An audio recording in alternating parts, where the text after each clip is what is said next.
All right. So our group was Dahlia, Joe, Patrick, and myself. And we had the case Littlefield versus Forney Independent School District. About the case, in 1999, Forney Independent School District in Texas implemented a uniform policy. The uniform policy required a certain colored polo shirt along with khaki or blue pants, a skirt, or jumper. The policy also specified the style of shoe and was against any kind of gang affiliation. This case was brought to court in argument the policy was violating student rights and parent rights. So off to Joe for questions to consider. Where is Forney, Texas? Forney, Texas is a suburb outside of Dallas, Texas. So it's just east of Dallas, Texas. And the next question,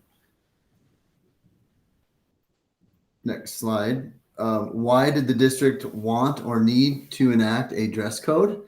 The uniform policy apparently originated as a result of the effects of the General and Superintendent St. Clair, who observed the successful implementation of uniform policies employed in other Texas school districts. In addition to St. Clair, school board members and school officials conferred with their counterparts at other Texas public schools and reviewed studies on the efficacy of school uniform policies as found by the district court. St. Clair came to the conclusion that the implementation of school uniform program would, according to his research, have the following beneficial effects on the students and the system as a whole. It would improve student performance, instill self-confidence, foster self-esteem, increase attendance, decrease disciplinary referrals, and lower dropout rates. What were the uniform colors and why did they choose those styles and colors? So students could wear solid color polo shirts with collars, Oxford type shirts or blouses with collars, and they had to be in one of these four colors: white, yellow, red, or navy blue. The shirts may be either short or long sleeve, but must be tucked in at all times. And students must also wear either a blue or khaki colored pant, short, skirt, or jumper. The shorts and the skirts must be of appropriate length. And certain other clothing items were also banned, such as open-heeled sandals, flip-flops, military boots, overalls, athletic pants, spandex, baggy clothing, and other sleeveless shirts. And the uniform policy also regulated the size of manufacturer logos. Prior to the adoption of the policy, 4A had a dress code that prohibited certain types of clothing deemed unsafe, immodest, or otherwise distracting to the educational environment. Were there any gang warfare problems related to certain clothing or colors that were leading to the high amounts of violence in the school? Crime rates in Forney are lower than the state of Texas average, so there was nothing I found that made me lead to believe there was a big problem in the school with gang violence. And what was going on with student safety and concern? Again, I didn't find any big red flags that led me to believe that there was a reason for the dress code because of significant issues with safety or attendance or violence in the school. So it seemed that the superintendent was just enacting this to increase student performance and instill self-confidence, foster self-esteem.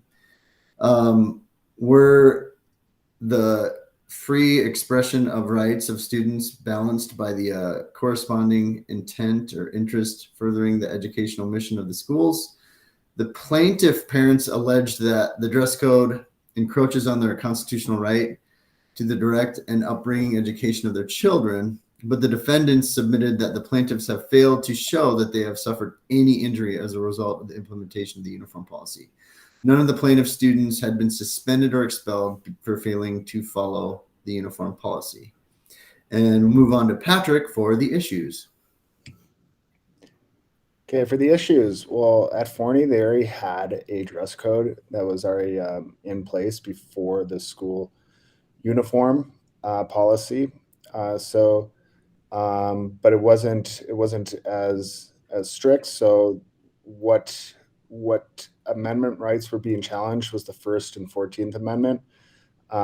Students felt that it was coerced speech and prior restraint, as well as equal protection. So equal protection under the state laws and the Supreme Court laws. The school policy prohibits any certain gang affiliation and clothes that cause any distraction. So they have to wear those polo type shirts and blouses. But before the dress code or uniform policy was implemented, they sent out a questionnaire for the parents, but it was never given to the students. They felt it was rushed.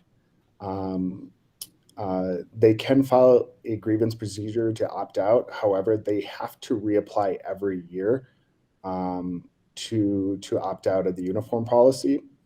The superintendent, the school didn't really fall under the like it was a dangerous school. So was a school uniform policy needed? Well, he felt that it would decrease dropouts, increase self-esteem, instill self-confidence. Students that don't adhere to the school policy could face disciplinary action, and which could lead to expulsion. So we're going to head over to Taylor on how the courts ruled. So as you can imagine from our reading in this courts, how the court ruled that the uniform policy did not violate student or parent rights. The school district was in their right to implement a policy in support of the learning environment.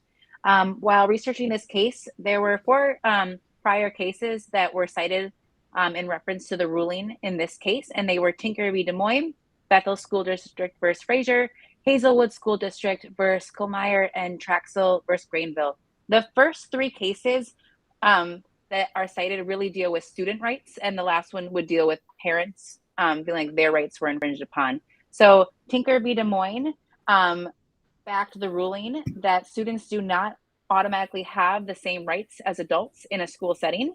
Bethel School District versus Fraser and Hazelwood School District versus Kohlmeyer both back that a school can do what it needs to do to maintain the necessary environment for learning. And in this case, they deemed that uniforms were in support of a better learning environment. And then Traxel versus Greenville was an interesting case that was cited because it had to do with parent rights, and parent and guardians felt the uniform infringed upon their control for how their students were being raised if they disagree with the uniform. And the court ruled that uniforms were not in violation of parent rights. So the court deemed that the district was in its right to implement the policy. Off to Dahlia for implications. Yes. I will build on the conclusion that was stated by the court, and I will relate the case study to the policy in my hometown. Town. According to the court, the policy was rationally related to the state's interest in fostering the education of the children and improving their safety, decreasing socioeconomic tension, increasing attendance, and reducing dropout rates. The implications in the United States differ from the ones in Saudi Arabia, my hometown, where most schools in the United States do not require uniforms but instead enforce a standardized dress code. Such dress codes vary from one school to another. However, the schools in Saudi Arabia require a unified uniform for all public and private schools for so many reasons. Some of the reasons align with how the court in this case study resolved the issue. School uniforms may deter crime and increase student safety, may improve attendance and discipline, and may keep students focused on their education, not their clothes. And these were the references or resources that we used when researching our presentation.